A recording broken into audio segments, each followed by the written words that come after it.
बिस्मिल्लाहिर्रहमानिर्रहीम जी, अस्सलाम वालेकुम टू ऑल ऑफ यू। मैं हूं आपका होस्ट रफ़ीक शाकिर। आज की वीडियो में डिस्कस करने जा रहे हैं पटवारी के जो पोस्ट हैं, उस हवाले से बीपीएससी का जो सिलेबस है उसको रिवाइज कर दिया गया है, उसको थोड़ा सा चेंज कर दिया गया है, उसके अंदर कुछ चेंजेस आए हैं। तो आज इसी वीडियो में हम उन चेंजेस को डिस्कस करने जा रहे हैं। चेंजेस तो खैर आप नहीं कह सकते, उसमें कोई भी इतनी कॉम्प्लिकेशंस नहीं है। बहुत सारे स्टूडेंट इस हवाले से कंफ्यूज थे कि सर जी आप जो वीडियो बना रहे हैं वो थोड़े से आउट ऑफ कोर्स हैं या आप कोर्स को फॉलो नहीं कर रहे हैं। भाई ये बीपीएससी है, ये कोई मैट्रिक एफएससी का एग्जाम आपसे नहीं ले रहा है। जो आपको बुक दिया हुआ है तो आप जाएंगे बुक के ऊपर जो भी छापा हुआ है तो वो जो है ना क्वेश्चन पेपर भी वही से बनेगा। बिल्कुल भी ऐसा नहीं है। आज आपके जो जितने कन्फ्यूजन है उसको मैं क्लियरली दूर करने वाला हूँ, ठीक है। अब सबसे पहले पाकिस्तान स्टडीज़ को ही डिस्कस करते हैं कि बहुत सारे स्टूडेंट को पाकिस्तान स्टडीज़ में थोड़े से इशू थे, थोड़े से मुश्किलात थे कि जो पाकिस्तान स्टडीज़ है, इस हवाले से स्टूडेंट ये अपने माइंड में कंसेप्चुलाइज़ कर रहे थे कि भाई जो पाकिस्तान स्टडीज़ की जो बुक है उसमें से जो है ना उसके लास्ट एक्सरसाइज ही है। लेकिन आपके पास अगर इतना टाइम है कि आप पूरा का जो पूरा बुक है उसको पढ़ सकते हैं, 9th है, 10th है, आपके पास सिर्फ एक सिलेबस नहीं है, इस बात को याद रखें। अब सवाल यहाँ पे ये क्रिएट होता है कि ये जो सिलेबस है, इससे जो सिलेबस है पाकिस्तान स्टडीज़ है, जनरल साइंस है, इस्लामिक स्टडीज़ है, बाकी जितने भी आपके पास सब्जेक्ट्स हैं, तो हम क्या करें अगर हम बुक को फॉलो नहीं करें, जो बलूचिस्तान टेक्स्ट बुक है तो उसके बाद हम क्या करें। आप एक छोटा सा काम करें, इसी वजह से मैंने ये थोड़े ब्रेकडाउन बनाए हैं, की नोट्स बनाए हैं, वही आपको बताने की कोशिश करूँगा। तो सबसे पहले आप कोशिश करें कि जो भी टॉपिक्स आपके पास हैं, for example ideology of Pakistan है या आपके पास लैंड एंड एनवायरनमेंट है, जो भी आपके पास पाकिस्तान स्टडीज़ के टॉपिक हैं उन टॉपिक्स को आप ले लें, ठीक है। मैं तो अभी इस तरह करवाऊँगा, पहले मैं रैंडमली तैयार करवा रहा था कि जो पाकिस्तान स्टडीज़ के मेजर टॉपिक्स हैं उनको मैं तैयार करवाऊँ आहिस्ता-आहिस्ता, ताकि आपका एक ब्रॉड आपका माइंडसेट बन जाए। खुदा ना खास्ता वहाँ से एक एमसीक्यूज़ आ जाए और आपको नहीं आए, तो मैं तो कहता हूँ ये कोई इनसिक्योरिटी होगी। तो सबसे पहले आप क्या करें कि सबसे पहले आप एक कीनोट बनाएँ, उसमें से पाकिस्तान स्टडीज़ के जो 9th क्लास के हैं, सिर्फ़ और सिर्फ़ आपने चैप्टर के नाम लिखने हैं, ठीक है?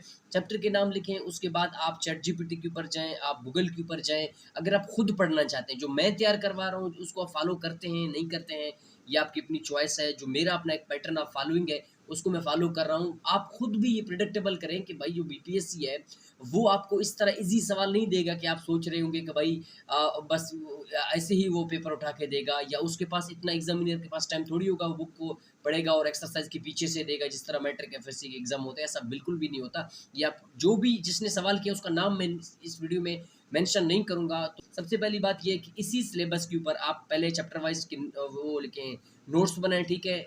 की पॉइंट्स बनाएँ, नोट्स के नाम लिखें, उन चैप्टर्स के नाम लिखें नोट वाइज़। उसके बाद उसी चैप्टर को गूगल के ऊपर सर्च करें, उसके मेन टॉपिक्स को सर्च करें।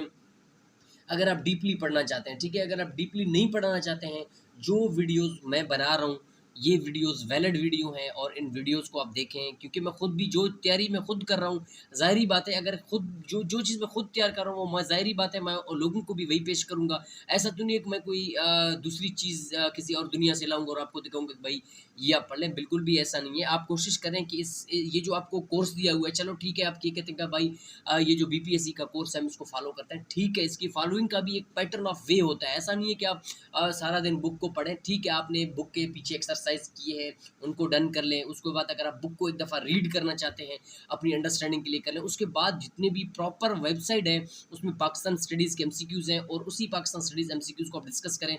उसी के अंदर ही आप अगर पढ़ेंगे तो उसमें आइडियोलॉजी ऑफ पाकिस्तान भी होगा, उसमें पाकिस्तान के जितने भी आपके पास उसी मेन टॉपिक्स जो आपको दिए गए हैं बुक के अंदर, वही टॉपिक उसी को। ऐसा तो नहीं है कि पाकिस्तान स्टडीज़ यहाँ पे अलग है और जो स्टूडेंट इस्लामाबाद में पढ़ रहा है वो अलग है, या जो लाहौर में पढ़ रहा है वो अलग है। एक ही है, उसमें थोड़े बहुत जो बोर्ड है उनमें थोड़े बहुत डिफरेंसेस हैं उनके बुक्स के अंदर।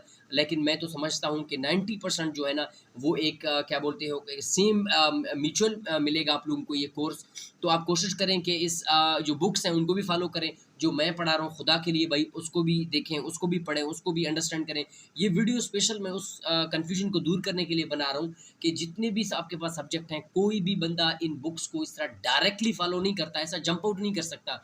हाँ, इससे रिलेटेड टॉपिक्स को आप जिस तरह मैंने आपको बताया उसके कीनोट्स बनाएँ, इसके बुलेट्स फॉर्म बनाएं, टॉपिक के नाम लिखें, टॉपिक के नाम लिखने के बाद उसके ऊपर आप सर्च कर लें। ऐसा नहीं है कि आप बुक बस बैठे ही हैं, बुक पढ़ें, उसके एक्सरसाइज को पढ़ें और कमीशन पास कर लेंगे, ऐसा बिल्कुल भी नहीं है। ये एक मिसकंसेप्शन है, आपको पता नहीं किसने बताया है कि आप इस तरह कर लें, लेकिन जो मैं आपको बता रहा हूँ आप सिंपली उसी तरह करें। मज़ीद अगर आपका इस हवाले से कोई भी कन्फ्यूजन हो, आपको कोई भी मसला हो, तो आप मुझसे डायरेक्टली पूछ सकते हैं। जो भी मेरा ज़ाती तजर्बा है, जो भी मेरा अपना ज़ाती व्यू है टीचिंग के हवाले से, वो मैं आपको सिर्फ़ और सिर्फ ये गाइड कर सकता हूँ कि जितने भी आपके पास ऑनलाइन प्लेटफॉर्म है उसमें Pakistan studies, general science, Islamic studies के एमसीक्यूज़ हैं। सबसे पहले अपना कंसेप्ट क्लियर करें, उसके बाद आप बुक पढ़ें, जो भी पढ़ना चाहते हैं वो आपकी ऑन चॉइस है। मज़ीद आपका कोई सवाल है तो आप पूछ सकते हैं।